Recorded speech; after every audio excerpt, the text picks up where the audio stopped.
Dans les dernières vidéos que j'ai sorties ces 2 dernières semaines, on a vu ensemble quelles questions il fallait se poser avant d'aller se pencher pour choisir quel sera notre courtier pour notre PEA. Et puis également, quels sont les points importants à regarder quand on choisit son courtier.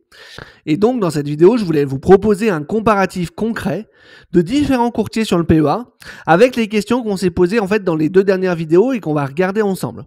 Donc dans cette vidéo, j'ai pris 4 courtiers que j'ai un peu pris au hasard, mais j'ai essayé de faire en sorte qu'ils soient entre guillemets le plus différent possible et qu'on couvre un petit peu tout le spectre de l'offre qui existe sur les différents courtiers. Donc on va comparer Trade Republic, qui est très orienté user-friendly, débutant, facilité d'investissement, pas de frais, etc. Boursorama, qui est la banque, Boursobank maintenant, qui est donc l'offre grand public, qui va quand même un petit peu plus loin que Trade Republic et qui peut convenir plus ou moins à tout le monde. On va aller sur un courtier qui s'appelle Saxo, sur lequel on va pouvoir plutôt voir ce qui est l'offre premium, avec des fonctionnalités beaucoup plus avancées, des choses beaucoup plus poussées. Et enfin, le Crédit Agricole pour le côté banque physique. Et donc, je vous conseille de bien rester jusqu'à la fin de la vidéo quand on va parler des frais tout à la fin. Parce que comme je vous ai dit dans la dernière vidéo, les frais, c'est pas le plus important quand on va choisir son courtier PEA.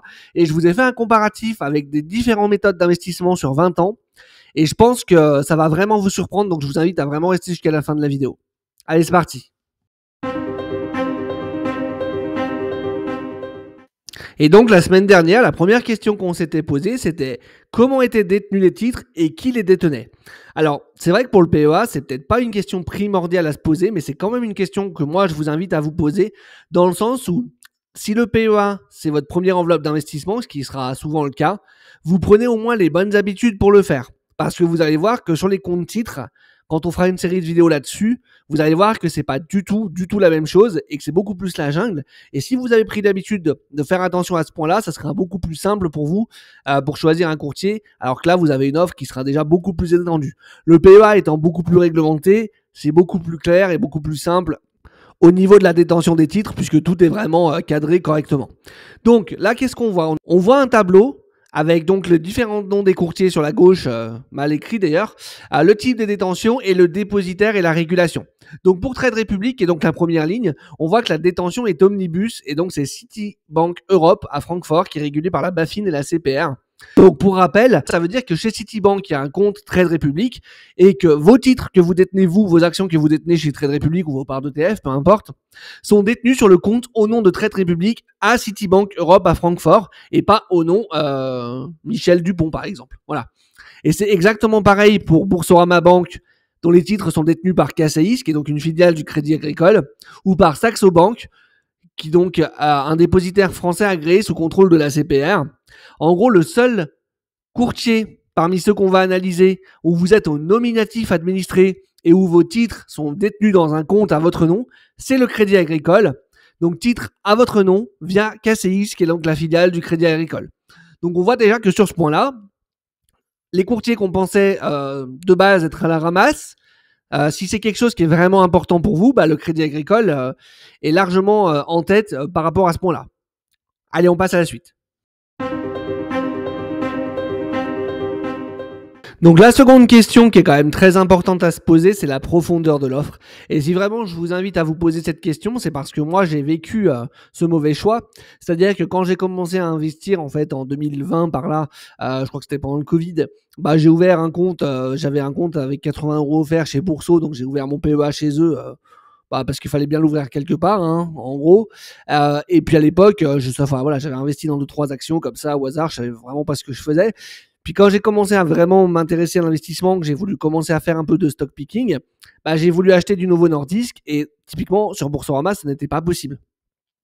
Alors que si je m'étais posé la question dès le début, que je m'étais formé, renseigné avant de commencer à ouvrir et d'investir, déjà ça m'aurait évité de perdre de l'argent, mais ça m'aurait aussi évité de perdre du temps et de devoir transférer mon PEA par la suite pour vraiment pouvoir acheter ce que j'avais envie d'acheter.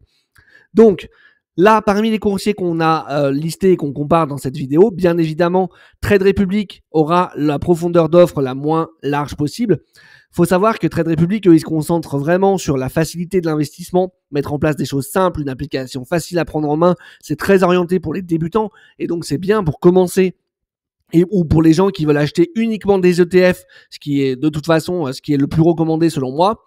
c'est très bien, Trade Republic. Par contre, si vous commencez à vouloir faire du stock picking et que vous commencez à vouloir aller acheter des actions qui sont cotées ailleurs que sur la France, vous allez très très vite être limité. Sur Boursorama, vous avez une offre qui est un petit peu plus large, mais c'est pareil, elle reste quand même très limitée. Et enfin, vous avez sur Saxo Bank, où là, vous avez vraiment la profondeur d'offre la plus profonde qui soit parmi les courtiers qu'on va comparer, où là, vous allez vraiment avoir accès à quasiment toutes les places de marché européennes qui existent. Donc là-dessus, Saxo est vraiment la profondeur d'offre la plus large qui soit. Le Crédit Agricole se démarque quand même plutôt pas mal. Pour moi, ils sont à peu près au même niveau que Boursorama, voire même un peu mieux. Typiquement, c'est possible d'acheter du Novo Nordisk avec le Crédit Agricole des Savoies, par exemple, ce qui n'est pas possible de le faire avec Boursorama, hein, notamment. Donc, ils ont une profondeur de l'offre qui est quand même très correcte. Je pense pas qu'ils soient non plus au niveau de Saxo, mais ils sont quand même très corrects sur ce point-là.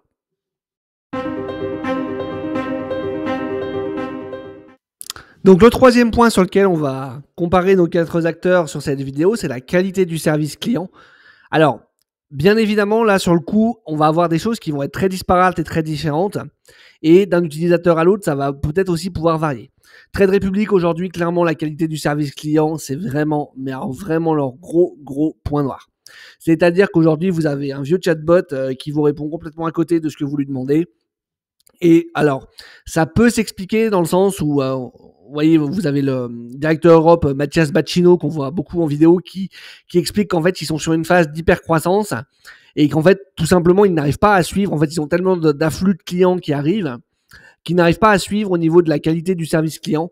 Mais c'est quand même un gros point noir et j'espère pour eux qu'ils vont vraiment réussir à travailler là-dessus et à améliorer ce point parce que aujourd'hui, vous avez beaucoup de gens qui vont mettre un pied dans l'investissement via Trade Republic et quand ils vont avoir le moindre problème et qu'ils vont voir qu'il y a vraiment personne pour les accompagner, alors, soit ils vont avoir suffisamment de recul pour se dire ok, bah écoutez, je transfère ailleurs et je vais faire attention que mon prochain courtier il ait vraiment un service client qui soit qualitatif. Soit ça peut peut-être tout simplement, purement et simplement les dégoûter de l'investissement et ce qui serait quand même très dommageable et ce qui va aussi d'ailleurs à l'opposé de la mission que s'est donnée Trade Republic, qui est d'ouvrir l'investissement à un maximum de personnes et que je trouve d'ailleurs qui est très noble. Mais en tout cas, clairement, si l'important pour vous, c'est la qualité du service client, n'allez pas sur Trade Republic, je peux vous le dire, vous serez déçus. Pour ce qui est de Boursorama, ils ont un service client qui est plutôt qualitatif, qui est plutôt réactif. Alors par contre, tout se fait de manière digitale, c'est-à-dire que vous allez pouvoir échanger avec eux par un chatbot ou par mail. Il n'y aura pas de téléphone, il n'y aura rien de cela. Pour ce qui est de Saxo Bank, vous pouvez échanger avec eux par mail, par message. Ils sont un peu moins réactifs que Boursorama, je trouve, pour avoir testé les deux. Par contre, ils sont aussi joignables par téléphone. Ils peuvent être amenés à vous appeler parfois. Donc ça peut peut-être des fois être un argument pour certains, alors que Boursorama se fait tout en ligne. Pour ce qui est du Crédit Agricole, et ben là, ça va dépendre en fait du conseiller que vous allez avoir en face de vous. Vous allez avoir des conseillers qui vont être très compétents et très réactifs, ou vous allez avoir des conseillers qui seront peut-être un peu moins compétents, ou même tout à fait aussi compétents, mais beaucoup moins réactifs. Et donc potentiellement, pour avoir une réponse à votre demande, ça peut prendre plus ou moins de temps. L'avantage que je vois quand même à la banque physique, c'est que vous avez un lieu physique où vous allez pouvoir vous rendre sur place pour râler et pour obtenir votre réponse si jamais ça traîne. Au bout d'un moment, vous allez vraiment pouvoir vous déplacer physiquement pour aller voir ce qui se passe et vous finirez forcément par avoir votre réponse. Donc là, après, c'est vraiment selon le ressenti de chacun. Vous êtes aussi, par contre, en termes de négativité par rapport à ça, qui est forcément la pendante de ce qu'on vient d'aborder, c'est que vous êtes limité aussi en termes d'horaire sur les horaires d'ouverture de votre agence. En sachant qu'aujourd'hui, en plus, les agences sont de moins en moins ouvertes au public, en tout cas pour ce qui est de l'accueil sans rendez-vous. Donc, vous êtes aussi limité par ça si jamais vous choisissez d'ouvrir votre PEA sur une banque physique, comme le Crédit Agricole, par exemple. Voilà, donc ce sera vraiment au ressenti de chacun. Mais en tout cas, si vraiment le service client, c'est important pour vous, il y a des acteurs qui sont à éviter. Tout simplement parce qu'aujourd'hui, ils n'ont pas la qualité de service client minimum requise, nécessaire pour satisfaire aux demandes quand il y a un problème, en fait, tout simplement. Donc l'avant-dernière question qu'on s'était posée dans nos vidéos précédentes, c'était sur l'expérience utilisateur. Et alors là, on va pas se mentir, hein. Si vous cherchez quelque chose de simple, de facile à prendre en main, d'accessible, de compréhensible rapidement et facilement, là, il n'y a même pas de débat, hein. Trade Republic explose tous les autres acteurs de manière assez hallucinante. Pourquoi? Parce que tout est orienté expérience utilisateur sur Trade Republic. Tout est fait pour que tout soit simple, tout soit fluide, tout soit facile à prendre en main, à comprendre. Et forcément, pour les débutants et pour les gens qui débutent dans l'investissement, c'est vraiment quelque chose qui est très agréable.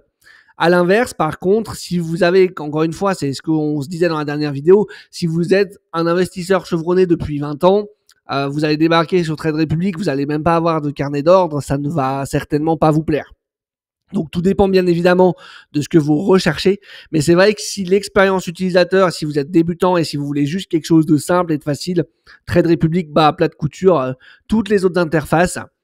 Ensuite, vous avez quand même Boursorama Bank qui a une interface qui est ce qu'elle est. Elle n'est pas non plus hyper fluide, je trouve. Un peu comme celle du Crédit Agricole qui est un peu vieillotte. Bon, je trouve que peut-être Boursorama, c'est peut-être encore un peu plus facile à prendre en main que celle du Crédit Agricole qui est vraiment commence à dater.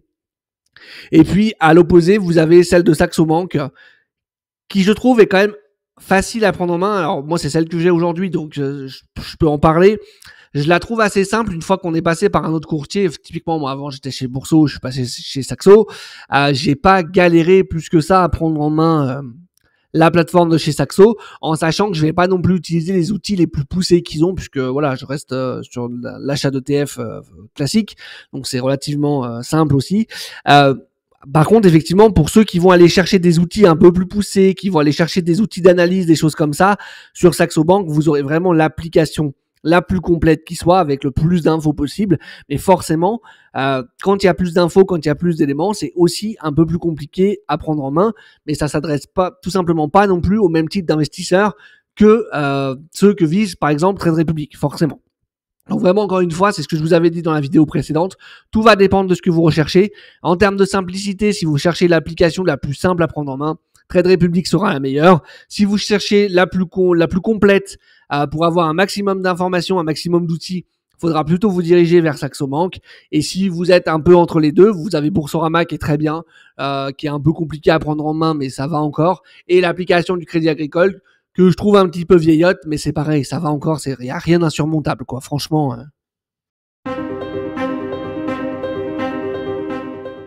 Et donc, on va passer sur le dernier point, qui est donc le point des frais, qui est le gros point, je pense, où les gens passent des jours et des jours, voire même plus que ça, à comparer tous les courtiers pour essayer de voir lequel est le moins cher. Et je pense que c'est même la seule chose que les gens comparent quand ils essayent de choisir un courtier, malheureusement. Et je vais vous montrer à quel point ce n'est pas si important que ça. Et franchement, restez bien jusqu'à la fin, ça va vous surprendre, parce que moi-même, ça m'a surpris quand j'ai fait les calculs en termes de comparatif. Vous allez voir à quel point les frais, se pencher là-dessus et perdre du temps vraiment de manière exponentielle sur ce point-là, c'est vraiment négligeable sur le long terme. Et pourtant, je suis le premier à dire que les frais, c'est vraiment quelque chose de très important, que c'est un cancer qui bouffe votre rémunération sur le long terme. Mais vous allez voir en fait qu'avec le plafonnement de la loi Pacte, que vous soyez sur Trade Republic ou sur le Crédit Agricole, ça va pas changer grand-chose en fait. Et on va le voir tout de suite. Donc, on va essayer de comprendre comment fonctionnent les frais déjà. Donc, la plupart des courtiers, ils appliquent un pourcentage du montant de votre ordre avec un minimum fixe. Par exemple, sur Boursorama, ils vont prendre 0,12% du montant de l'ordre avec un minimum à 1,99 €. Sur Saxo, c'est pareil, c'est 0,12% du montant de votre ordre avec un minimum à 3 €. Et au Crédit Agricole, c'est 0,5% de montant de votre ordre avec un minimum à 7,50 €. Et enfin, Trade Republic ne prend pas de frais de passage d'ordre quand vous faites un plan d'investissement programmé. Et sinon, si vous faites juste un ordre comme ça de temps en temps, c'est 1 € pour un passage d'ordre. Donc là, quand on voit ça, on se dit « Waouh, mais le Crédit Agricole, c'est vraiment des voleurs. Si je pars chez eux, effectivement, ça va me coûter 1000 fois plus cher que si je vais sur Boursorama ou même sur Trade Republic, encore pire. » Mais en fait, c'est en oubliant le plafonnement des frais qui a été fait par la loi Pacte en 2019. Alors déjà, on va s'arrêter un petit peu sur le cas particulier de Trade Republic. Trade Republic ne prend pas de commission quand vous êtes en plan d'investissement programmé. En revanche, il exécute les ordres sur la plateforme allemande Lang & Schwarz. Et donc, vous avez les spreads qui sont un petit peu plus larges. Le spread, c'est quoi? C'est la différence entre le prix d'achat et le prix de vente. Sur les autres plateformes, en fait, vous avez un carnet d'ordre et vous allez avoir sur un carnet d'ordre, vous allez avoir le prix auquel les gens sont prêts à acheter et quelle quantité, et le prix auquel les gens sont prêts à vendre et quelle quantité. Et en fait, vos ordres, ils vont passer en fonction de ça. Sur Trade Republic, vous n'avez pas de carnet d'ordre parce que tout passe par Lang et Schwartz. Et donc, en fait, à chaque fois, ils vont prendre une légère commission.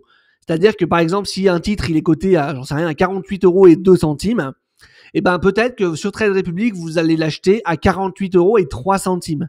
Et en fait, c'est une micro-commission implicite qu'on appelle le spread. Alors après, sur les grosses valeurs européennes ou sur les ETF, c'est souvent moins de 0,1%. Donc, vous le sentez quasiment pas passer parce que vous restez sur des choses qui sont assez liquides. Alors, si vous allez sur des titres un peu moins liquides, le spread peut être un peu plus élevé que ça. Mais globalement, pour les investisseurs débutants qui vont investir sur un MSCI World, vous n'allez pas trop le sentir passer. Par contre, il faut juste savoir que c'est là et c'est ce qui permet aussi à Trade Republic de se rémunérer parce que 0,1% sur un ordre, c'est pas grand chose, mais quand vous en passez des millions par jour, bah forcément, au bout d'un moment, ça commence à faire un petit peu quand même. Donc voilà, je voulais juste faire une petite aparté là-dessus, que les gens comprennent un petit peu que ça existe et qu'ils sachent un peu comment ça se passe. Maintenant, on va aller voir le plafonnement des frais sur la loi Pacte. Donc j'ai demandé à mon bon ami ChatGPT de nous faire des calculs sur plusieurs simulations pour vous montrer vraiment l'impact réel des frais sur une durée de 20 ans. Donc j'ai pris 3 scénarios. Le premier scénario, c'est un DCA de 200 € par mois. Le deuxième scénario, c'est quelqu'un qui verse uniquement 2 fois par an, donc 2 000 € par semestre. Et le troisième scénario, c'est quelqu'un qui va verser 10 000 € une seule fois par an. Donc sur la première ligne, le DCA à 200 €, on voit qu'en fait, Boursorama, Saxo Bank et le Crédit Agricole, ils ont tous le même montant, tout simplement parce qu'en fait, leurs frais sont plafonnés par la loi Pacte et que donc, en dessous de 400 € d'ordre par mois, tous ces courtiers auront le même frais puisqu'ils sont tous plafonnés par la loi Pacte. Au-delà de 400 €, il y en a qui vont commencer à se détacher par rapport à d'autres, mais jusqu'à 400 €, aucun impact là-dessus. Et donc, au bout de 20 ans, si on fait un DCA de 200 € tous les mois avec un rendement de 7% par an, vous avez 92 500 € au Crédit Agricole chez Saxo ou chez Bourso. Et sur Trade Republic, vous avez 92 870 €. Soit une différence de 370 € net au bout de 20 ans. Voilà, je ne sais pas si vous voyez à quel point c'est ridicule. 370 € net sur 20 ans. Est-ce que ça vaut vraiment le coup de passer des jours et des jours à comparer le moindre pourcentage de frais de tous les courtiers de la place? À vous de voir. Pour la ligne numéro 2, avec les 2 000 € par semestre, chez Trade Republic, c'est 81 940 €. Chez Bourso, on est à 81 820. Chez Saxo, à 81 860. Et au Crédit Agricole, qui restera le plus cher, je vous expliquerai après pourquoi, 80 300 €. Soit un écart entre le plus cher et le moins cher de 1 600 €. Donc là, ça commence à faire un petit peu, mais vous allez voir que le Crédit Agricole, je vais vous expliquer pourquoi est-ce qu'ils sont bien plus chers et qu'il y a moyen de vraiment optimiser. Mais en tout cas, si on compare Saxo, Bourso ou Trade Republic, au maximum, il y a 120 € d'écart, quoi. 120 € au bout de 20 ans. Je sais pas si ça vous donne une idée. Et enfin, si on passe sur la dernière ligne, donc la 10 000 €, on est à 367 000 € chez Trade Republic, 366 900 € chez Boursorama, soit 100 € d'écart sur 20 ans. Voilà. 366 940 chez Saxo Bank, donc 60 € d'écart sur 20 ans, effectivement. Et au Crédit Agricole, 361 900 €. Donc là, il y a quand même vraiment un plus gros écart au niveau du Crédit Agricole puisqu'on est à 5 100 € au bout de 20 ans. Donc effectivement, ça commence à faire. Mais je vais vous expliquer en fait pourquoi. Au Crédit Agricole, en fait, si vous ne passez pas au moins 12 opérations par an, vous avez des frais fixes de 96 € par an pour leur offre de service. Mais admettons qu'on décide de quand même rester au Crédit Agricole, mais qu'au lieu de verser 2 000 € par semestre ou 10 000 € par an, on va verser ça tous les mois. Et on va aller voir ce que ça donne. Voilà, donc là, on voit qu'effectivement, dans ce cas-là, sur la ligne à 20 ans, par rapport à Trade Republic, il n'y a plus que 160 € d'écart sur 20 ans. Et sur la dernière ligne, il n'y a plus que 400 € d'écart sur 20 ans. Donc voilà, ce que je voulais vous faire comprendre avec ces exemples, c'est que oui, les frais, c'est important, je suis le premier à le dire. Les frais, ça vous bouffe votre performance la plupart du temps. Maintenant, ça ne sert à rien de vouloir optimiser à tout prix le moindre petit pourcentage de frais. C'est comme ceux qui vont vouloir investir sur un nouvel ETF qui vient de sortir parce qu'il est à 0,15 alors que celui qu'ils avaient jusqu'à présent était à 0,17. L'impact est négligeable. Il faut arrêter de vouloir suroptimiser. Et les gens qui passent leur temps à perdre du temps, à comparer les courtiers pour vraiment trouver quel est le tarif le moins cher et qui passe des jours et des jours, voire des semaines, vous vous rendez pas compte que le temps que vous perdez à faire ces recherches, vous perdez bien plus d'argent qu'en prenant en fait un courtier qui est correct en termes de facturation et en prenant votre décision au bout de 24-48 heures, plutôt que de passer 3 mois à chercher. Parce que là, le coût d'opportunité vous coûtera bien plus cher que les 300 balles que vous allez pouvoir économiser peut-être sur 20 ans. Donc, il faut bien vous mettre ça en tête. Encore une fois, les frais, c'est très important. Il faut y faire attention. Maintenant, il ne faut pas tomber dans le travers inverse à vouloir tout suroptimiser, à vouloir changer de courtier ou changer de support parce que il y a un nouveau qui vient de sortir qui est trop bien et qui est 0,01% moins cher. Faites les calculs et vous allez voir à quel point c'est ridicule à chaque fois l'impact sur le long terme. Et vous allez voir aussi que ça ne vaut pas le coup de perdre votre temps pour économiser des clopinettes. Voilà, bah écoutez, on arrive à la fin de cette vidéo. Hein. L'idée, c'était pas de vous faire un comparatif global de tous les courtiers qui existent sur le marché. Il y a déjà beaucoup de vidéos qui existent dans ce sens-là, où les tableaux sont mis à jour très régulièrement parce que certains youtubeurs ont des équipes qui travaillent là-dessus. Je peux pas me permettre, moi je suis tout seul.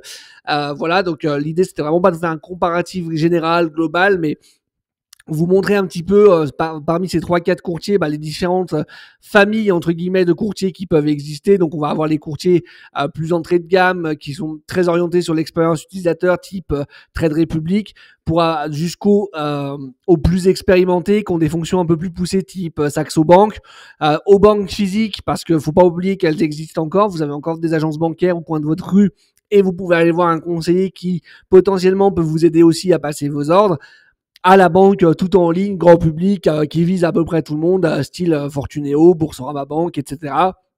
Et encore une fois, le choix va dépendre aussi de ce que vous allez rechercher, de ce que vous avez besoin comme accompagnement et comme service. Et donc c'est important de se poser toutes ces questions en amont et de savoir ce qu'il faut regarder en priorité pour faire votre choix.